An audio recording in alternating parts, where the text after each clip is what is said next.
अमित कुमार जी, गुजरात से। राधे राधे महाराज। राधे राधे महाराज जी। महाराज जी, जब रसिक संतों के बारे में पढ़ा और सुना तो पता चला कि उन्हें कैसे कैसे भयानक दुख का सामना करना पड़ा। महाराज जी, ये सब जानने के बाद ऐसा लगता है कि अगर इनकी तरह भगवान हमारी भी परीक्षा लेंगे तो हम तो फेल ही हो जाएंगे, हमें कभी शामा शाम की प्राप्ति नहीं हो पाएगी। ऐसा नहीं, क्योंकि ऐसा उनके नहीं चरणों है। की धूल के बराबर भी नहीं हो। बालक को 1 कुंतल वजन उठाने के लिए नहीं कहा जाता। भगवान पहले क्षमता देते हैं, फिर दुख देते हैं। पहले क्षमता देते हैं, प्रतिपल उस कष्ट को सहा जा रहा है। जब तक जिएंगे तब तक सहा जा रहा है, जीना ही इसी से है। लेकिन मुझे कोई परेशानी नहीं, मैं एक आनंद में आनंदित हूं। मैं अपने विचारों में खूब तृप्त हूं, खूब संतुष्ट हूं, खूब प्रसन्न हूं। शरीर की कोई परवाह नहीं है। भगवान ने पहले शरीर से बेपरवाह किया और फिर शरीर का रोग दिया। अगर हम अभी अपने रोग में आ जाए तो हम सैया पे पड़े रहें, उठ के बैठने लायक ना रहे। ये भागवतिक क्षमता है, सांसारिक क्षमता नहीं है। शरीर बल से युक्त है। हम ये आपको बताना चाहते हैं, जिस दुख से आप दुखी होकर के, जिस भय से आप भयभीत होकर के भगवत मार्ग में चढ़ने के लिए आप कमजोर बन रहे हैं, उसी को मैं पुष्ट कर रहा हूं। ऐसा नहीं है कि भगवान दुख दे देते और सड़ता रहता है। भगवान दुख देते हैं 100 ग्राम और सुख देते हैं 1 किलो। 100 ग्राम के ऊपर 900 ग्राम चढ़ा रहता है, इसलिए आनंद में मगन रहते हैं। हम प्रतिपल आनंदित हैं। तुम शायद उतना आनंदित नहीं होगे, स्वस्थ होते हुए भी तुम उतना आनंदित नहीं होगे, अस्वस्थ होते हुए हम जितना आनंदित हैं। हम अपने आनंद की बात नहीं कह सकते। हर समय मैं आनंद में डूबा रहता हूं। किसके बल से? भगवान के बल से। अगर शरीर की बात आवे तो अभी मैं बेकार हो जाऊं। शरीर ऐसे है जैसे आपका शरीर, ऐसे हमसे शरीर दूर है। हम अपने आप में मगन रहते हैं, अपने आप में आनंदित रहते हैं। इसलिए ये निराशा तो मन में लाओ मती कि भगवान संतों को या भक्तों को कष्ट देते हैं। कष्ट आपको दिखाई देता है, देते नहीं है। क्यों? अब जैसे मेरा आखिरी जन्म है, मुझे पता है मेरा आखिरी जन्म है। अब अनंत जन्मों का हिसाब मुझे इस जन्म में भोगवा करके पार किया जाएगा। तो वो थोड़ा थोड़ा थोड़ा थोड़ा कष्ट देते देते देते, मतलब मिलना है पहाड़ जैसा और उसे राई जैसा दे दे करके भुगवा कर भगवान हिसाब बराबर, आवागमन से खत्म खेल। इसीलिए बड़े संतों में बड़े बड़े कष्ट देखे जाते हैं, क्योंकि उनका संसार समुद्र से अब आवागमन से मुक्ति हो गई। अब उनका जन्म नहीं होगा। तो जो हिसाब है, किसी को कैंसर, किसी को ये बड़े बड़े रोग दे दिए जाते हैं और उस रोग से लड़ते हुए संसार का उद्धार करते हैं। जैसे रामकृष्ण परमहंस जी के गले में कैंसर था, हजारों आदमियों का उद्धार करते हैं, अपना उद्धार करते हैं, हजारों का उद्धार करते हैं, और जय जय होती है ऐसे संतों की। तो ये मत सोचो कि भगवान हमको ऐसा कष्ट दे सकते हैं। भगवान अगर कष्ट देंगे तो उसके साथ इतना बड़ा बल देंगे। यद्यपि कष्ट आपका प्रारब्ध होगा और कृपा भगवान के बल की होगी कि आप रौंद करके उस कष्ट को निकल जाएंगे, आप आनंदित रहेंगे। आप चिंता न करें, ऐसा कष्ट नहीं देते कि भक्त उसमें व्यतीत होकर वो भगवान से दूर हो जाए, वो संसार में फंस जाए, वो दुख में फंस जाए। ऐसा कभी नहीं होता, पक्का समझो। हर आनंद हर आनंद हर आनंद, आपसे बात कर रहा हूं, भगवान की शरण में हर आनंद है।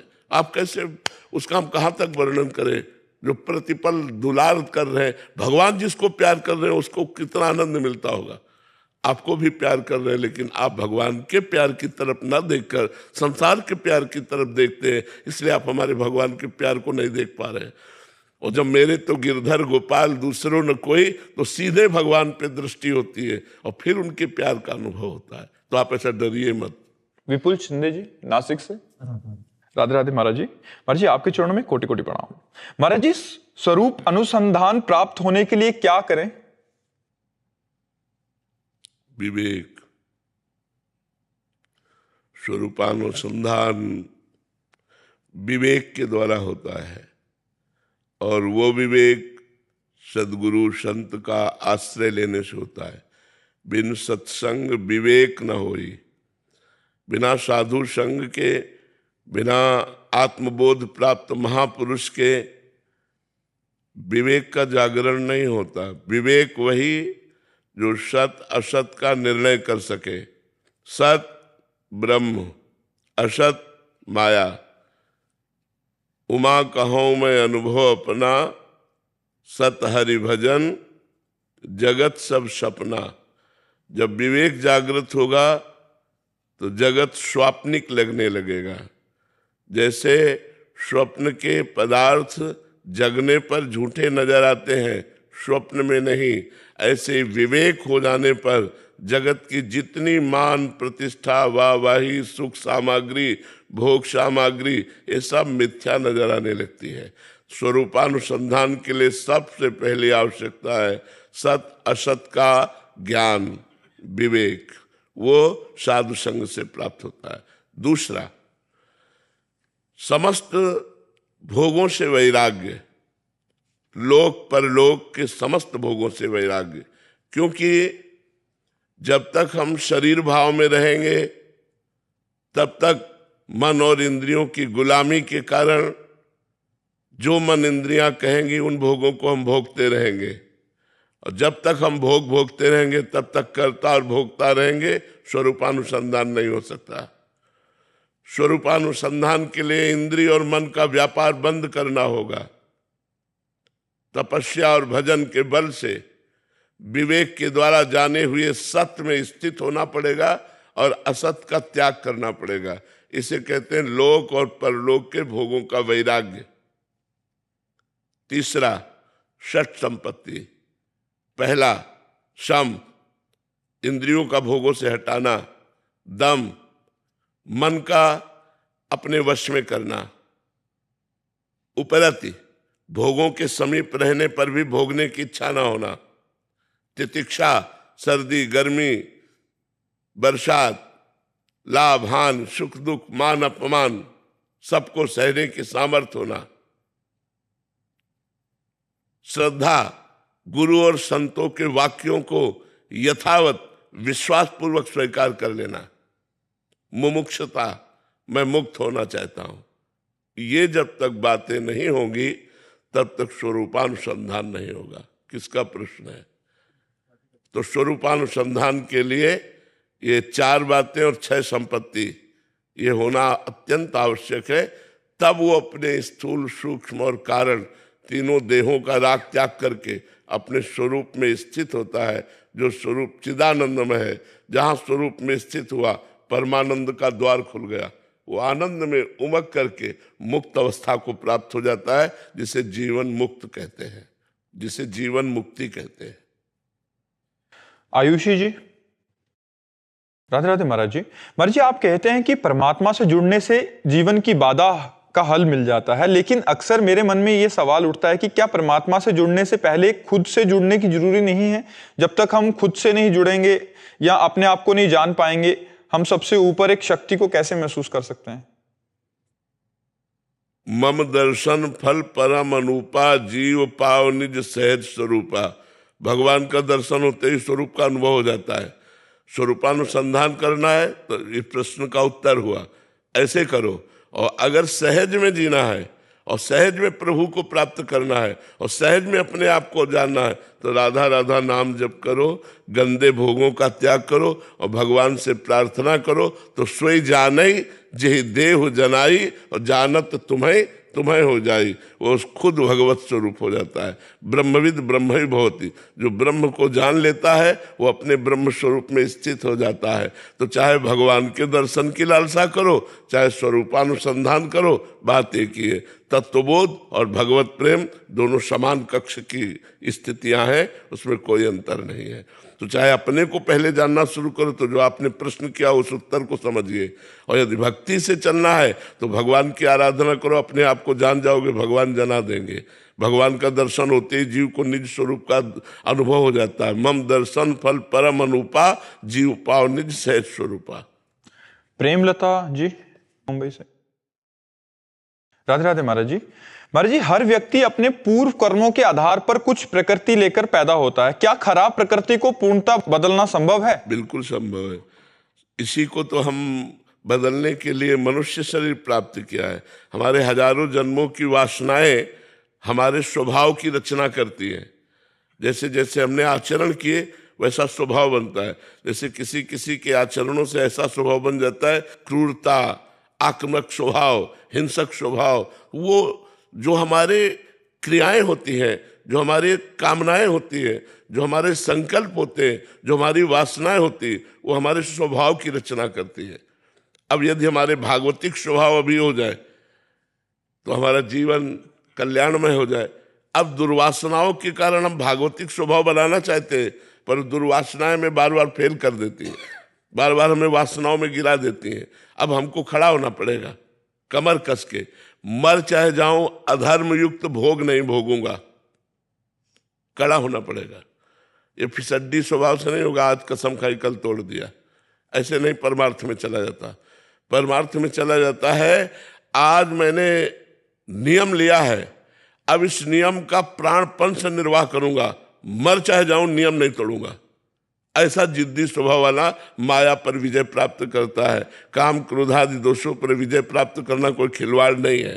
तो अपने स्वभाव को बदलने के लिए ही तो हमें मानवदेह मिली है। हमको चाहिए संत सदगुरुदेव की शरण में हो करके उनके द्वारा बताए हुए साधना के मार्ग से हम भगवान की प्राप्ति करें, भगवान का स्वरूप जाने और इस माया प्रपंच से मुक्त हो। नहीं, बड़ी दुर्गति है। आज हम मनुष्य हैं, कपड़ा पहने बैठे, लेकिन कितने जीव ठंडी में ठंड का दुख भोग रहे हैं, कितने जीव प्यासे हैं, कितने जीव भूखे हैं, कितने जीवों को उबाल के खाया जाता है, कितने जीवों की हत्या की जाती है। देखो ना क्या संसार में हो रहा है। तो हम ही अगर कर्म बिगड़ गए तो बकरा बनेंगे, मुर्गा बनेंगे, गाय बनेंगे, भैंस बनेंगे, और ये राक्षसी बुद्धि वाले लोग काट काट के खाएंगे। इसलिए भजन करो और इस माया से मुक्त हो जाओ। और चिदानंद भगवान यही थोड़ी लोग है। अब जैसे एक गांव का आदमी न जानता हो तो क्या जानता है मृत्यु लोक में एक अमेरिका भी है। लेकिन आप लोग पढ़े हुए तो आपको पता है हर देश है। ऐसे ही केवल मृत्यु लोक नहीं है, स्वर्ग लोक है, महालोक है, जन लोक है, तप लोक है, सत्य लोक है, अतल वितल महातल तलातल रसातल पाताल, ये लोक है। अगर हम भजन करें तो इसमें क्यों आएंगे, इस गंदे लोक में जहां बार बार जन्मना, बार बार मरना, नाना प्रकार के भोगों की वासनाओं में पिसना, नाना प्रकार के दुख, शरीर रोग से ग्रसित, मानसिक चिंताएं। हम ऐसे लोक में जाएंगे जहां आनंद है। अगर और भजन कर लेंगे तो भगवान को प्राप्त हो जाएंगे। तो मनुष्य जीवन मिला ही उन्नति के लिए है, लेकिन हम लोग सांसारिक उन्नति को ही मान करके संतुष्ट हो जाते हैं और आध्यात्मिक उन्नति की तरफ ध्यान नहीं देते। और सांसारिक उन्नति जितनी होती सब यहीं की यहीं धरी रह जाती है। आपका चाहे जितना नाम हो, आपकी चाहे जितनी संपत्ति हो, आप चाहे जितने वैभवशाली हो, मरोगे तो तुम्हारे साथ कुछ जाएगा क्या। अब नया शरीर मिला तो पुराने शरीर की वाहवाही किस काम की रह गई। तो इसलिए नाम जप करो और अच्छे स्वभाव की रचना करो, शास्त्र स्वाध्याय करके, संतों का संग करके, गंदे आचरणों का त्याग करके हम अच्छे आदमी बने। हम ऐसे आदमी कम से कम बन जाए कि हम किसी से मिले तो हमारी याद करें। क्या सुंदर व्यक्तित्व, क्या सुंदर उसकी वाणी, क्या सुंदर उसका आचरण, कितना नम्र व्यवहार। ऐसा हमारा स्वभाव नहीं बनना चाहिए कि एक बार आदमी जो मिले वो भगवान से बनावे कि ऐसे आदमी से हमें कभी मत मिलाना। हमारा ऐसा क्रूर स्वभाव नहीं होना चाहिए, हमारा परोपकारी स्वभाव होना चाहिए। तो हम अपने स्वभाव को भजन बल के द्वारा बदल सकते हैं। खूब नाम जप करो। डिम्पल रानी जी, राधे राधे। महाराज जी, मन ने जप की संख्या को पकड़ लिया है और नाम व मंत्र का ध्यान नहीं होता, केवल रटन ही हो रहा है, क्योंकि मतलब संख्या पर ज्यादा ध्यान रहता है। कोई बात नहीं, चलाते रहो। आगे चल करके स्थिति आ जाएगी कि मंत्र में स्थिति रहेगी, संख्या पे नहीं। अभ्यास करते रहो, बहुत सुंदर अभ्यास कर रहे हो, करते ही रहना चाहिए, इसे और बढ़ाते रहना चाहिए। नेहा जी दिल्ली से, राधे राधे। महाराज जी, क्या हमें नाम जप करके बाकी सब भगवान पर छोड़ देना चाहिए? हाँ, बिल्कुल छोड़ देना चाहिए।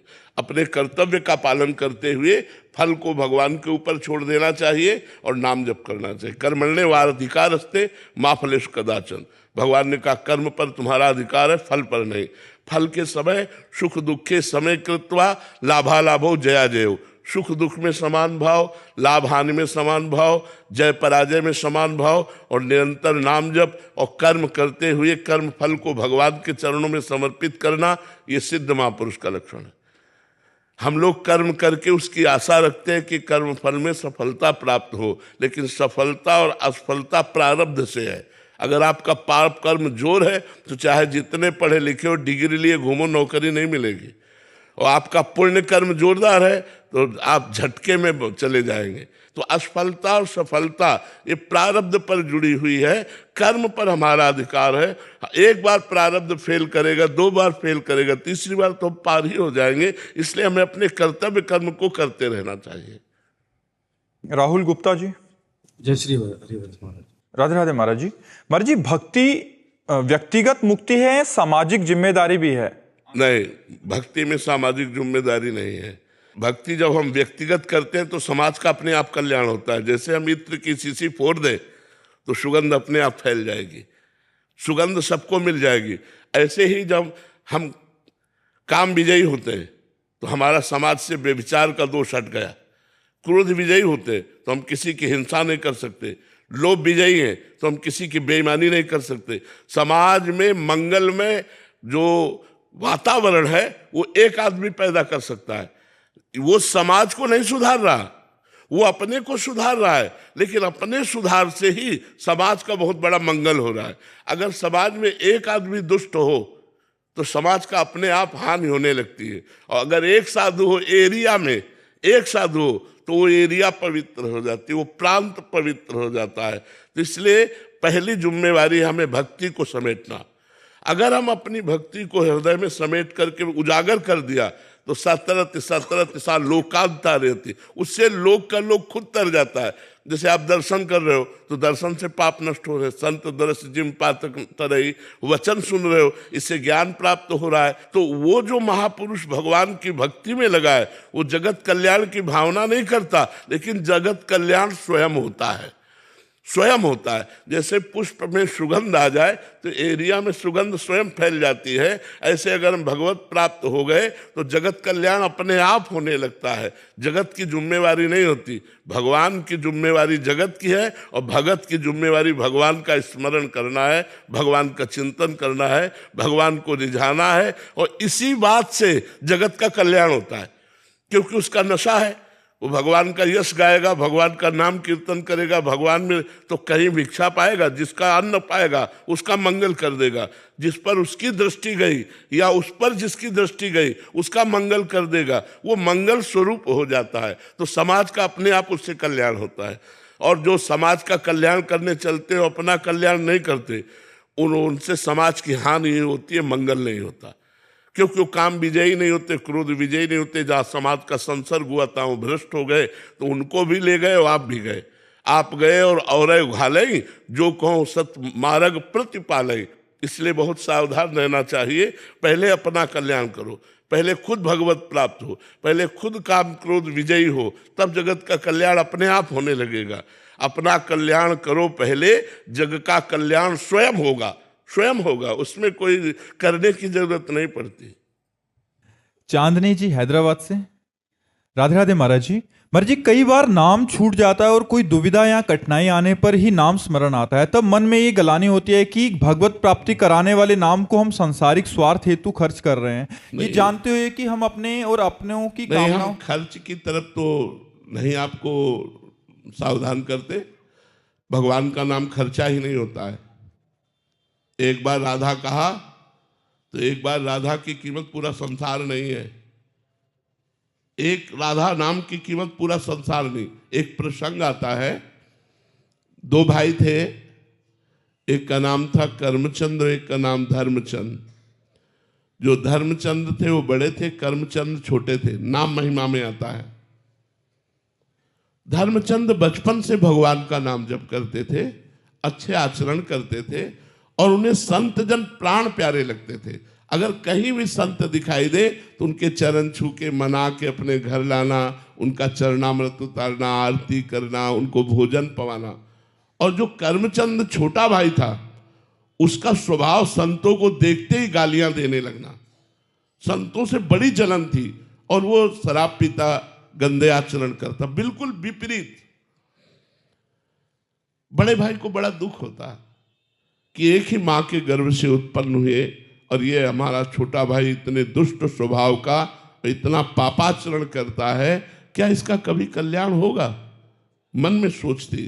तो एक दिन अयोध्या से मंडली गुजर रही थी तो धर्मचंद का स्वभाव था साष्टांग दंडवत की पूरी मंडली को निमंत्रण किया घर में सब संत भोजन पा ही रहे थे कि ऊपर का कमरा उसका था। वो निकला वहीं से, संतों को गालियां देते हुए, अशुद्ध शब्द कहते हुए। संतों ने धर्मचंद की तरफ देखा, उन्होंने हाथ जोड़ा, महाराज ये मेरा छोटा भाई है, ये शराब पीता है, मांस खाता है, व्यभिचार करता है, बहुत पापी है, महाराज आप नाराज मत हुई, इसको चले जाने। वो ऊपर निकल गए। जब सब संत प्रसाद पा चुके तो उन्होंने कहा, क्या मेरे भाई का कल्याण हो सकता है? जो इस तरह का गंदा आचरण करता है, क्या कल्याण हो सकता है? आप सब संतों से विनय है, अगर कोई रास्ता हो तो हमें बताओ। तो जो महंत जी थे उन्होंने कहा, कल्याण हो सकता है, मैं कल्याण करूंगा इसका। सब संतों से कहा, तुम शंखनाद करते हुए घर के बाहर जाओ। तो शंखनाद करते हुए घर के बाहर जाने का इशारा हुआ कि उसने अपने ऊपर वाले कमरे से समझा कि सब संत चले गए। अब वो महंत जी जाके दरवाजा खटखटाए तो उसने समझा भाई है, तुरंत दरवाजा खोल। जे ही खोला तो तगड़े तंदुरुस्त थे, उठाया और पटक दिया उसको, और उसकी छाती में चढ़ के बोले, राम बोल राम। अब वो शराबी आदमी घबरा गया कि अभी इतना तगड़ा महात्मा अगर बैठा रहा तो श्वास रुक जाएगी। तो उसने कहा, राम राम। बस हट गए संत।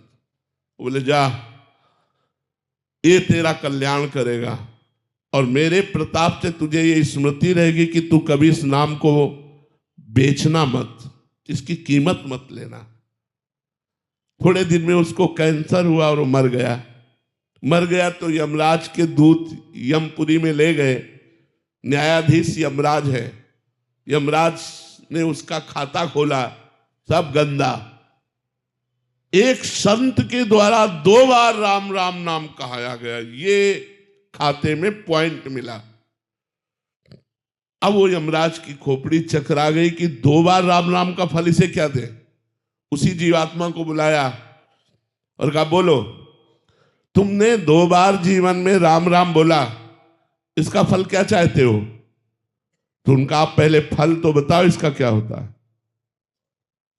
मेरी मति तो काम नहीं कर सकती कि राम नाम का फल क्या होगा, ये शायद देवराज इंद्र बता सकते हैं। तो उसने कहा, हमें साथ ले चलो, इस तुम्हारे भयावने यमपुरी में मैं नहीं रुकूंगा। उसे देवराज की पूरी स्वर्ग में ले गए। देवराज इंद्र से कहा, इस जीवात्मा ने 2 बार राम राम का नाम लिया, उसका फल क्या हो सकता है? देवराज इंद्र ने कहा, मेरी सामर्थ्य नहीं कि मैं बता सकूं, ये भगवान ब्रह्मा जी बता सकते हैं। तो धर्मराज, जीवात्मा और देवराज इंद्र ब्रह्मलोक पहुंचे। ब्रह्मा जी से पूछा कि इस जीवात्मा ने जीवन भर पाप किया, केवल संत के कहलाने से 2 बार राम राम बोला, इसका क्या फल होगा? ब्रह्मा जी भी दाढ़ी खुजलाने लगे कि ये मायामय जगत की वस्तुएं तो नाम का फल हो नहीं सकती। इसलिए उन्होंने कहा कि इसका पूर्ण निर्णय तो भगवान शंकर कर सकते हैं, क्योंकि वो रात दिन जपते रहते हैं। ब्रह्मा जी, देवराज इंद्र, धर्मराज, जीवात्मा कैलाश पर्वत पर पहुंचे। भगवान शंकर ने स्वागत किया। कैसे आगमन हुआ, बात बताई गई।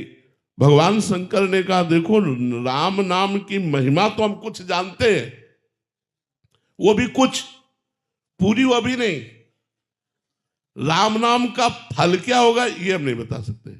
राम नाम की महिमा जानते हैं कि रा बोलकर जहर पी गए और मां बोलकर उसे बंद कर लिया, आज भी गले में, इसलिए नीलकंठ नाम। राम नाम की बड़ी महिमा है, उसको हम गा नहीं सकते पूर्ण रूप से, लेकिन कुछ गा सकते हैं। लेकिन नाम का फल क्या है ये हम नहीं बता सकते। बोले ये तो साक्षात राम जी ही बताएंगे। अब वो जीवात्मा, धर्मराज, देवराज, ब्रह्मा जी, भगवान शंकर साकेतपुरी पहुंचे सिया राम जी के पास। कहा, प्रभु इस जीवात्मा ने जीवन भर पाप किया, एक संत के कहलाने से 2 बार आपका नाम लिया, प्रभु उसका फल क्या हो सकता है? भगवान ने कहा, उसे लाओ और मेरी गोदी में बैठा लो। उस जीवात्मा को गोदी में बैठा ला और कहा, देखो फल तो मैं भी नहीं बता सकता, कहाँ लगी नाम बढ़ाई, राम न सकहि नाम गुण गाई, लेकिन फल प्रत्यक्ष देख लो। कि ये जीव घोर नरकों को भोगता 2 बार राम राम कहा तो मेरी गोदी में आके बैठ गया, ये फल है। भगवान के नाम का फल ये संसार नहीं हो सकता। तो ये बात कि हम नाम जब खर्चा कर रहे तो नाम जब अविनाशी हो, खर्चा होने वाला नहीं। हाँ, ये जरूर है कि हम भूल से असरफी को दे करके और नमक खरीद रहे हैं, ये गलती ना करें। अगर हम अपने नाम को बेचे ना तो हमारा नाम सब कुछ प्रदान करवा देगा, विपत्ति हटा देगा, धन ऐश्वर्य प्रदान कर देगा, सुख शांति दे देगा। 2 बार राम राम कहने से नरक से बच गया, और आप सैकड़ों बार राधा राधा जपते, आपको नरक जाना पड़ेगा, सवाल नहीं उठता। इसलिए आप निर्भय रहिए। हाँ, नाम जितना अधिक से अधिक जप पावे और उसे बचा पावे, तो अपने नाम को भगवान की बैंक में जमा करो। नाम को भगवान की बैंक में कैसे जमा किया जाता है? जैसे हम 1 घंटा नाम जप किए, नाम जपने के बाद कृष्णार्पणम मस्तु, वो भगवान के बैंक में गया। अब आपका वो नाम खर्चा होने वाला नहीं है, उसके ब्याज में आपका काम बनेगा, और मूल में नाम तो भगवान के पास जमा है। अगर इस जन्म में भगवत प्राप्ति नहीं हो पाई तो अगले जन्म में निश्चित भगवत प्राप्ति हो जाएगी। इसलिए खूब नाम जप करो, भाव बने ना बने, श्रद्धा बने ना बने, आनंद आवे ना आवे, डट के कमाई करो। जैसे लोभी पुरुष 12-12 घंटा ओवर टाइम काम करता है कि हमें धन मिल जाएगा, ऐसे हम अधिक से अधिक नाम जब छुपा छुपा के करें, जिससे हमारा मंगल हो जाएगा।